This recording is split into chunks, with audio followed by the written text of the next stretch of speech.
الحمد للہ رب العالمین والصلاة والسلام علی رسول الکریم اما بعد فاعوذ باللہ من الشیطان الرجیم بسم اللہ الرحمن الرحیم قال اللہ تبارک و تعالی فی القرآن المجید والذین یبیتون لربهم سجدا وقیاما صدق اللہ العظیم قال رسول اللہ صلی اللہ علیہ وآلہ وسلم لا یؤمن احدکم حتی اکون احب الیہ من والدہ وولدہ والناس اجمعین۔ اللہ رب العزت نے قرآن پاک میں مومنین کی صفت کو بیان فرمایا کہ اللہ کے کچھ خاص بندے ایسے ہیں جو رات کے وقت اٹھ کر سجدہ کرتے ہیں اور قیام کرتے ہیں۔ علماء کرام نے اس سے مراد نماز تہجد کو لیا ہے۔ علماء کرام فرماتے ہیں کہ رات کے وقت اٹھ کر جب کوئی شخص دیکھنے والا نہیں ہے اس وقت اپنے رب کی بارگاہ میں حاضر ہونا، یہ خود رسول اللہ صلی اللہ علیہ وآلہ وسلم کی سنت مبارکہ ہے۔ نماز تہجد تمام عبادات کی سردار ہے۔ اللہ رب العزت کی پسندیدہ ترین نماز ہے، حضور علیہ السلام کی محبوب ترین عبادت ہے۔ نماز ویسے تو جب بھی پڑھی جائے بڑی اہمیت کی حامل ہے، باعث برکت ہے، باعث رحمت ہے، لیکن نماز تہجد اولیاء کرام،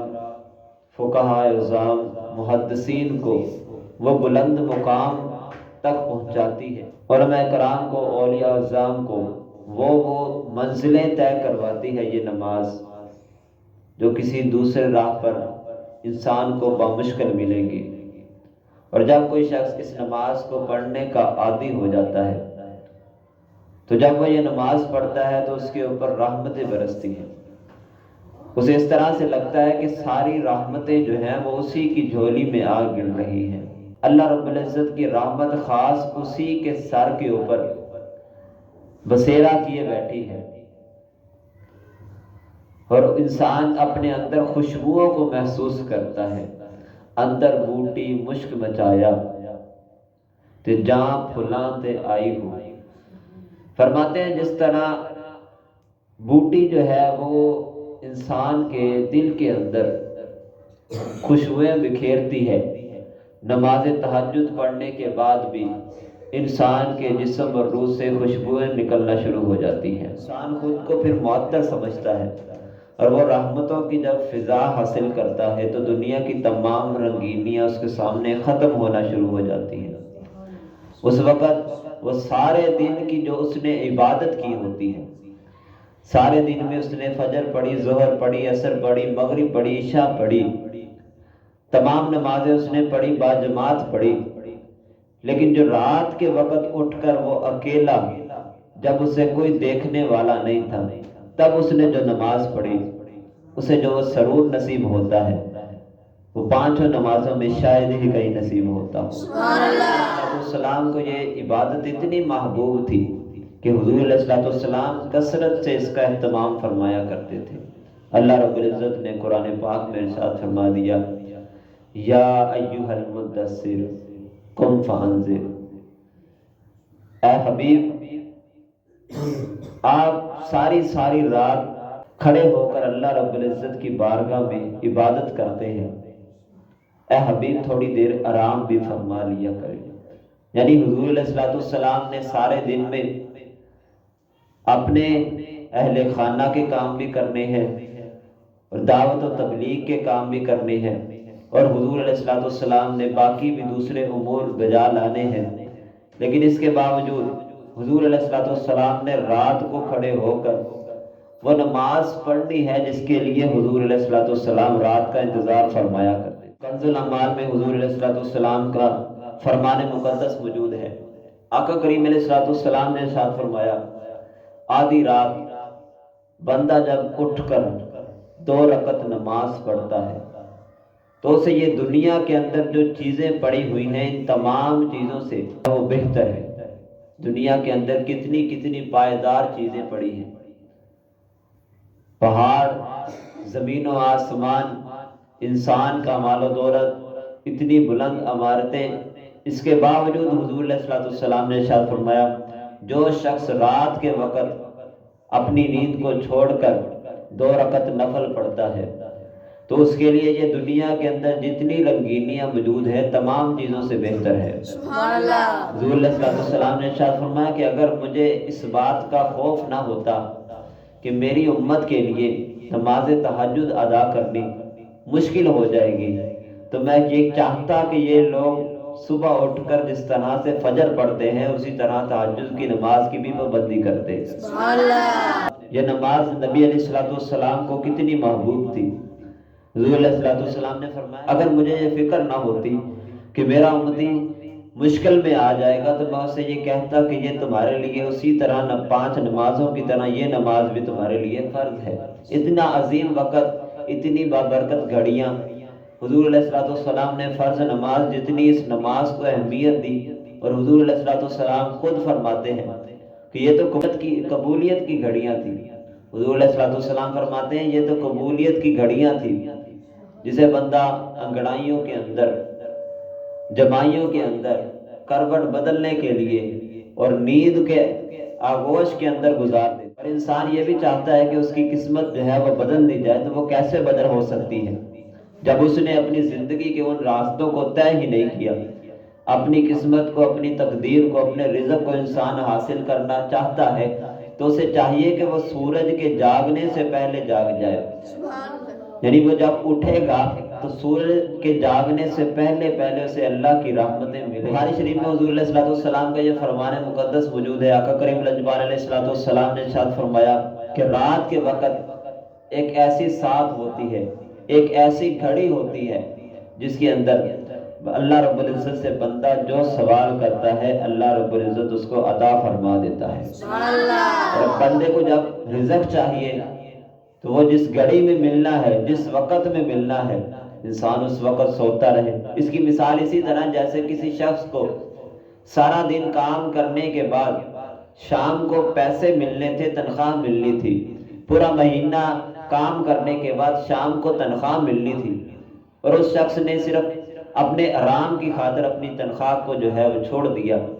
تو بندے کو اگر سارے دن کا رزق چاہیے تو اسے چاہیے کہ وہ اس وقت اٹھ کر رب سے مانگے جب اللہ رب العزت سب سے قریب ہو کر بندے کی صدا کو سنتا ہے۔ لیکن ہم کیا کرتے ہیں کہ ہم کامیابی کے لیے اٹھ کر اس رب کی بارگاہ میں جانے کی بجائے اپنی میٹھی نیند کو پورا کرتے ہیں، اللہ کی عبادت پر اپنی نیند کو ترجیح دیتے ہیں۔ تو سنیں حضور علیہ الصلوۃ والسلام نے ایسے الفاظ عطا فرمائے، اگر امتی چاہے تو ان الفاظ کو سننے کے بعد کبھی بھی تارک نماز نہ ہو، کبھی بھی خود کو بے نمازی نہ بنائے، کبھی بھی دیر تک سونے کا مزاج نہ بنائے۔ حضور علیہ الصلوۃ والسلام نے ارشاد فرمایا، بخاری شریف میں حضور علیہ الصلوۃ والسلام کا فرمان مقدس ہے، فرمایا کہ جو شخص ساری رات تک سوتا رہا یہاں تک کہ صبح ہو گئی، یعنی ساری رات بھی سویا اور صبح کے وقت بھی سوتا رہا یہاں تک کہ صبح ہو گئی، اور صبح کیسے ہوئی کہ سورج بلند ہو گیا، تو حضور علیہ الصلوۃ والسلام ارشاد فرماتے ہیں کہ یہ وہ شخص ہے کہ جس کے ناک کے اندر شیطان پیشاب کرتا ہے اور اس سے کہتا ہے کہ آج سے تو رحمان کا بندہ نہیں ہے، آج سے تو شیطان کا بندہ بن گیا ہے۔ شیطان کے بندوں والے کام کرنے کی بجائے ہمیں رحمان کے راستے کے اوپر چلنا چاہیے۔ اگر ہم جنت کے طلبگار ہیں، اگر ہم جنت حاصل کرنا چاہتے ہیں تو ہمیں چاہیے کہ ہم اپنی نمازوں کی حفاظت کریں۔ آج ہمارے اس دور کے اندر یہ بھی سوال کیا جاتا ہے کہ ہم صبح اٹھ نہیں سکتے، اور اگر ہم اٹھنا بھی چاہیں تو خود و بخود ہمیں جاگ نہیں آتی۔ ویسے تو علماء کرام نے اس کے متعلق بہت سے ارشادات فرمائے ہیں، ایسے وظائف بھی بتائے ہیں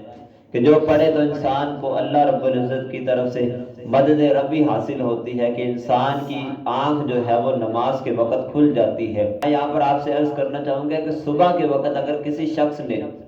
نوکری پر جانا ہے تو وہ فوراً اٹھ جاتا ہے کہ کہیں میں لیٹ نہ ہو جاؤں، لیٹ ہو جاؤں گا تو میرا باس جو ہے وہ میری تنخواہ کاٹ لے گا، اسی طرح اگر بچے نے سکول جانا ہے تو ماں پیٹ پیٹ کر اپنے بچے کو اٹھاتی ہے کہ تو نے سکول جانا ہے۔ اسی طرح اگر بچے نے اتوار کے دن اپنی کھیل کود کے لیے جانا ہے تو وہ ساری رات جو ہے وہ جاگتا ہی رہتا ہے تقریباً، اور اپنی گھڑی کو دیکھتا رہتا ہے کب صبح کا ٹائم ہو اور میں گراؤنڈ کے اندر جا کر اپنی کھیل کو پورا کروں۔ اور وہ باقاعدہ والدین کو کہتا ہے کہ صبح اتوار ہے، مجھے سوتے نہیں رہنے دینا، مجھے اٹھا دینا، میں نے گراؤنڈ کے اندر جا کر دھوپ نکلنے سے پہلے پہلے اپنی کھیل کو پورا کرنا ہے۔ والدین کہیں کہ صبح کو جب تم اٹھو گے تو ہم ننیال کی طرف یا ددیال کی طرف یا سفر کرنے کسی دور جگہ پر جائیں گے، تو بچے کو جب اس بات کی خوشی ہوتی ہے تو وہ ساری رات سو نہیں پاتا۔ تو جب بندے کو خوشی ہوتی ہے، کسی چیز کی فکر ہوتی ہے، تو نیند بھی اس سے دور ہو جاتی ہے۔ جب تک انسان اپنے اندر فکر پیدا نہیں کرے گا تب تک انسان ان سب چیزوں کو حاصل نہیں کر سکتا۔ وہ نور والی نماز جو اللہ رب العزت نے خاص بندوں پر رحمت فرمائی ہے کہ وہ خاص بندے ہی پڑھتے ہیں، ان کی لسٹ میں، اللہ رب العزت کے بندوں کی لسٹ میں انسان تب تک نہیں آ سکتا جب تک وہ اپنی کوشش نہ کرے۔ تو سلام نے ارشاد فرمایا جب تم میں سے کوئی شخص سو جاتا ہے تو ارشاد فرمایا کہ شیطان اس کے اوپر 3 گرے باندھ دیتا ہے۔ جب انسان اٹھنے لگتا ہے تو شیطان کہتا ہے رات بہت طویل ہے، سو جا۔ لیکن جب شیطان کی بات کو انسان چھوڑ کر نماز کے لیے بیدار ہوتا ہے اور ذکر خدا کرتا ہے تو اس کی پہلی گرہ کھل جاتی ہے۔ پھر حضور ارشاد فرماتے ہیں جب بندہ اٹھتا ہے اور اٹھ کر وضو کرتا ہے تو شیطان کی لگائی ہوئی دوسری گرہ بھی جو ہے وہ کھل جاتی ہے۔ اسی طرح حضور علیہ الصلوۃ والسلام نے ارشاد فرمایا جب بندہ نماز کے اندر مصروف ہو جاتا ہے تو شیطان کی لگائی ہوئی تیسری گرہ کو بھی توڑ دیتا ہے۔ سبحان اللہ۔ حضور علیہ الصلوۃ والسلام نے ارشاد فرمایا جو شخص ان 3 گرہوں کو کھول دیتا ہے تو وہ گویا کہ تندرست و توانا ہو کر اور خوشی و مسرت کا دن گزارتا ہے، لیکن اگر وہ 3 گرہیں اس کے اوپر لگی رہ جاتی ہے تو وہ سارا دن خود کو بد مزاج اور سست محسوس کرتا ہے۔ تو ہمیں چاہیے کہ ہم اٹھتے کی کوشش کریں، شیطان کی لگائی ہوئی گرہوں کو کھولنے کی کوشش کریں اور صبح اٹھنے کا مزاج بنائیں، ہم اپنی اچھی عادتیں اپنائیں، شیطان کی دی ہوئی ہر عادت سے جو ہے اپنے آپ کو محفوظ رکھیں، ورنہ وہ اپنی نحوستیں ہمارے اوپر ڈالتا جائے گا۔ حضور علیہ السلام نے ارشاد فرمایا شیطان کے پاس 3 طرح کی دوائیں ہیں، ایک تو وہ ہے جو وہ ناک کے قریب پھینکتا ہے، اور دوسری وہ ہے جو انسان کے اوپر پھینکتا ہے اور وہ چاٹنے کی چیز ہے۔ حضور علیہ السلام نے ارشاد فرمایا تیسری چھڑکنے والی چیز ہے۔ عرض کی گئی یا رسول اللہ صلی اللہ علیہ وسلم ان تمام چیزوں سے کیا ہوتا ہے؟ حضور علیہ السلام نے ارشاد فرمایا جب وہ کسی شخص کے ناک میں دوائی ڈالتا ہے تو وہ شخص بد اخلاق ہو جاتا ہے، پھر اس کے اخلاق کے اندر وہ تازگی نہیں رہتی۔ حضور علیہ السلام نے ارشاد فرمایا جب کسی انسان کو دوا چٹا دیتا ہے تو اس کی زبان جو ہے وہ بد ذائقہ ہو جاتی ہے، ہر بات کرنے والے سے وہ گالم گلوچ کرتا ہے، ہر بات کرنے والے سے وہ جھوٹ بولتا ہے، ہر وقت اپنی زبان سے صرف آگ ہی اگلتا ہے۔ حضور علیہ السلام نے ارشاد فرمایا تیسری دوائی جو ہے وہ چھڑکتا ہے انسان کے اوپر۔ عرض کی گئی یا رسول اللہ صلی اللہ علیہ وسلم اس کی کیا نحوست ہے؟ حضور علیہ السلام نے ارشاد فرمایا جب شیطان کسی کے اوپر دوائی چھڑک دیتا ہے تو صبح تک انسان سویا رہتا ہے۔ شخص صبح تک سویا رہا اور اس نے اپنی جو حسین زندگی کے جو حسین لمحات تھے جو اس نے اپنے رب کے ساتھ گزارنے تھے وہ ان کو کھو چکا۔ حضور علیہ السلام نے ارشاد فرمایا اپنے گھروں کو قبرستان نہ بناؤ، یعنی کبھی قرآن پاک کی تلاوت بھی کیا کرو، کبھی اپنے گھروں کے اندر نفلی نماز بھی پڑھا کرو۔ اللہ رب العزت کی رحمتیں اگر تم چاہتے ہو کہ تمہارے گھر میں برسے تو تمہیں چاہیے کہ اپنے رب کے نام کے ساتھ اپنے گھر کو معطر رکھا کرو۔ جب تم قرآن پاک کی تلاوت کرتے ہو، نماز پڑھتے ہو تو اللہ رب العزت کی رحمتیں تیرے گھر کی طرف دوڑتی ہیں اور تیرے رزق میں اللہ رب العزت برکتیں بھی عطا فرما دیتا ہے۔ السلام نے ارشاد فرمایا سیدنا ابو ہریرہ رضی اللہ تعالیٰ عنہ ارشاد فرماتے ہیں، فرمایا کہ کیا تم اس بات کو پسند کرتے ہو کہ تم پر زندگی، موت، قبر، حشر ان تمام چیزوں میں اللہ رب العزت کی رحمت حاصل ہو؟ عرض کی یا رسول اللہ صلی اللہ علیہ وسلم ہم سب چاہتے ہیں۔ تو اللہ کے حبیب علیہ السلام نے ارشاد فرمایا رات کا کچھ باقی حصہ تم اپنے رب کی رضا کے لیے اٹھ کر، یعنی وہ لمحات جب انسان کو بہت گہری نیند آتی ہے اس وقت اٹھ کر تم نماز پڑھو۔ علیہ الصلوۃ والسلام نے ابو ہریرہ سے ارشاد فرمایا میرے ابو ہریرہ گھر کے کونے کے اندر نماز پڑھا کرو، تمہارا گھر آسمان سے ایسا چمکتا نظر آئے گا جیسے زمین والوں کو آسمان کے ستارے نظر آتے ہیں۔ حضور علیہ الصلوۃ والسلام نے اپنی امت کو نماز کی طرف ترغیب دلائی۔ خدا را اپنی اولادوں کو سحری کے وقت اٹھنے کا جو ہے وہ ذوق عطا فرمائے۔ جب انسان کے گھر والے ہی صبح کے وقت خراٹے لے رہے ہوں تو اس میں رحمتیں کیسے نازل ہو سکتی ہیں؟ جب ہمارے گھر میں خراٹوں کی آواز گونج رہی ہوگی تو ہمیں رحمتیں کیسے نصیب ہوں گی؟ رحمتیں تو تب ہی ہمارے گھر کے قریب آئیں گی جب ہمارے گھر سے اللہ اللہ کی صدائیں بلند ہو رہی ہوں گی۔ آقا کریم علیہ الصلوۃ والسلام کی بارگاہ میں ایک شخص کا متعلق ارشاد فرمایا گیا۔ حضور علیہ الصلوۃ والسلام کے زمانہ مبارکہ کے اندر صحابہ نے عرض کی یا رسول اللہ صلی اللہ علیہ وسلم، جب لوگ بستروں پر سو جاتے ہیں اور آنکھیں بند کر لیتے ہیں اور میٹھی نیند سوتے ہیں تو ہم نے دیکھا ہے کہ ایک شخص ہے جو رات کو اٹھتا ہے اور قرآن پاک کی تلاوت کرتا ہے اور عرض کرتا ہے اے مالک مولا خالق جہنم، اے اللہ مجھے جہنم سے پناہ عطا فرما۔ صحابہ کہتے ہیں جب ہم نے حضور علیہ الصلوۃ والسلام کی بارگاہ میں یہ بات عرض کی نا کہ وہ نوجوان یہ بات کہتا ہے تو حضور علیہ الصلوۃ والسلام نے ارشاد فرمایا دوبارہ جب کبھی ایسا معاملہ ہو، جب بھی ایسا معاملہ ہو اور وہ نوجوان رات کے وقت تلاوت کر رہا ہو، نماز پڑھ رہا ہو تو تم نے مجھے ضرور بتانا ہے۔ صحابہ کہتے ہیں کہ ہم حضور علیہ الصلوۃ والسلام کی بارگاہ میں حاضر ہوئے، عرض کی یا رسول اللہ صلی اللہ علیہ وسلم آج رات پھر وہ شخص اسی طرح سے دعائیں مانگ رہا ہے۔ حضور علیہ الصلوۃ والسلام گئے، آقا کریم علیہ الصلوۃ والسلام نے غور سے سنا اس کی دعاؤں کو جو وہ اپنے رب سے مانگ رہا تھا، اس کی تلاوت کو سنا۔ صبح کے وقت حضور علیہ الصلوۃ والسلام نے اس شخص سے سوال کیا، فرمایا میں نے رات کو تیری دعائیں سنی تھی، تو بڑی درد کے ساتھ اللہ رب العزت سے دعائیں کر رہا تھا، میں نے سنا تھا تو قرآن پاک کی تلاوت بڑے شوق اور ذوق کے ساتھ کر رہا تھا، بتا تو اللہ رب العزت سے جہنم سے آزادی مانگ رہا تھا، تو نے جنت کا مطالبہ کیوں نہیں کیا؟ وہ صحابی عرض کرنے لگے یا رسول اللہ صلی اللہ علیہ وسلم